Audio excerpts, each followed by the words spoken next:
Kanalıma ve mutfağıma hoş geldiniz.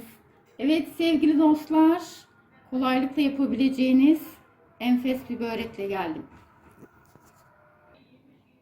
Şimdi bu kolaylıkla yapabileceğiniz böreğin yapım aşamalarına buyurun birlikte geçelim.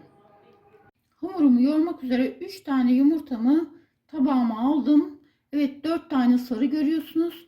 Bir tane yumurtam çift sarılıydı arkadaşlar. Normalde 3 yumurta kullanıyoruz. Bir bardakta ılık suyumu tabağıma aldım. Yumurtalarımı çırpmam gerekiyor. Dolayısıyla iyice çırpıyorum.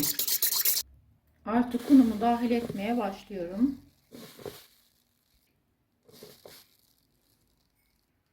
Bir tatlı kaşığı da tuz dahil ediyorum. Hamurumu yoğurmaya başladım. Çok dikkatli bir şekilde kontrollü gidiyoruz.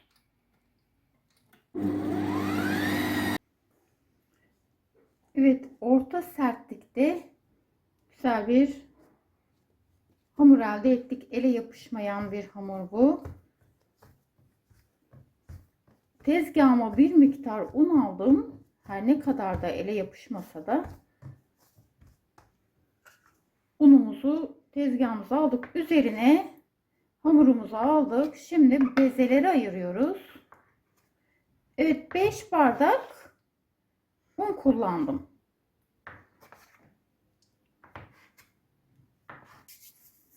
Evet şimdi bezelerimizi oluşturmaya başlıyoruz. 10 tane bezem olacak.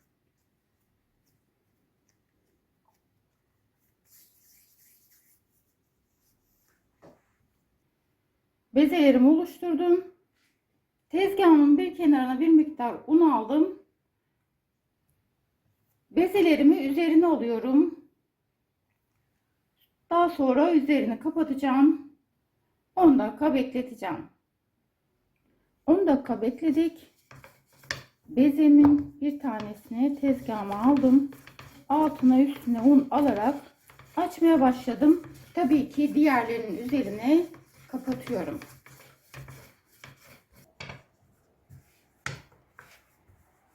Evet, oklavamızla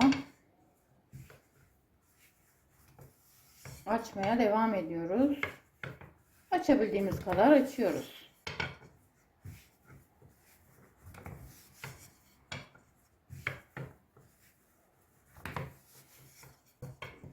Evet şöyle güzelce açabildiğimiz kadar açıyoruz.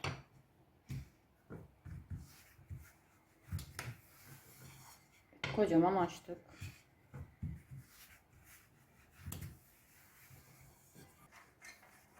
Evet tepsimi sıvı yağla iyice yağlıyorum. Evet güzelce açtım. Hamurumu tepsime yerleştiriyorum.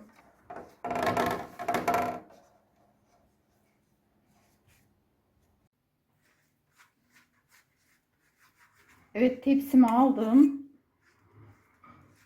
Hamurumu sıvı yağ ve tereyağı karışımıyla yağlıyorum. Şunu da belirtmek istiyorum. Tüm ayrıntıları tek tek çekmedim. Çok uzun olmasın videom diye sizi sıkmamak adına.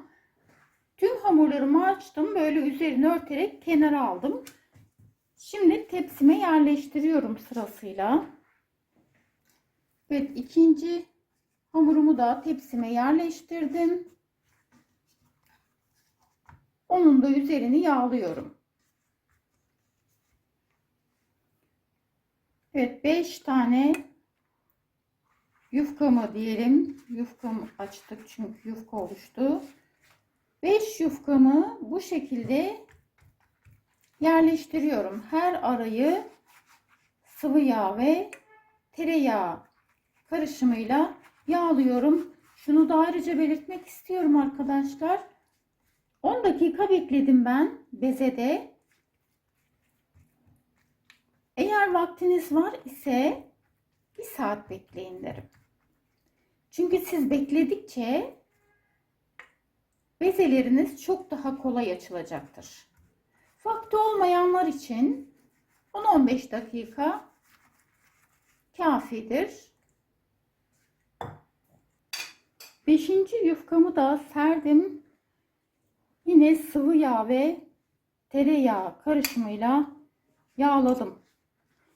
Şimdi iç malzememi buraya koyacağım. Ne var iç malzememde? Peynir ve maydanoz.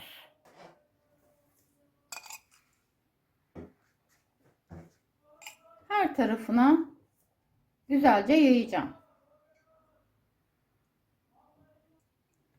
Ben peynir tercih ediyorum. Ancak lor ve çökelek de kullanabilirsiniz tercih olarak. Malzememi her tarafına yaydım. Artık üst katmanlarına yufkalarımı yerleştirmeye başladım. 5 tanesini tabana yerleştirdik. Ara katlarına tereyağı ve sıvı yağ karışımını sürdük. Malzememizi koyduk. Şimdi 5 tane yufkamı da üst katmanlarına dahil edeceğim. Yine ara katlarına sıvı yağ ve tereyağı karışımını süreceğim. Evet, 5 tane yufkamı da malzemelerin üst katmanına koydum. Her katmanda sıvı yağ ve tereyağıyla yağladım. 5.'yi de koydum. Onun da üzerine yağladım. Bu arada fırınımı da 180 dereceye ayarladım. Evet, fırınımızı ayarladık. Bu arada böreğimin tam ortasında şöyle artı işareti yapıyorum bıçakla, bir bıçak yardımıyla kesiyoruz. Neden? Çünkü üzerine su ekleyeceğiz. Ekleyeceğimiz su orta kısmından alt tarafa doğru daha rahat insin. Evet, suyumuzu dökmeye başlıyoruz. Bir miktar şöyle kızarınca çıkarıp hemen suyunu dökmeye başlıyoruz. Evet, 4 çay bardağı suyumuzu döküyoruz. Biliyorsunuz şurayı da kesmiştik. 4 çay bardağı içme suyu arkadaşlar, ya da ben arıtmadan su kullanıyorum, onu da belirteyim. Arıtma suyu döktüm 4 çay bardağı. Şimdi tekrar fırına vereceğim. İyice kızarıncaya kadar pişmesini bekleyeceğim. Evet, fırından çıkardım.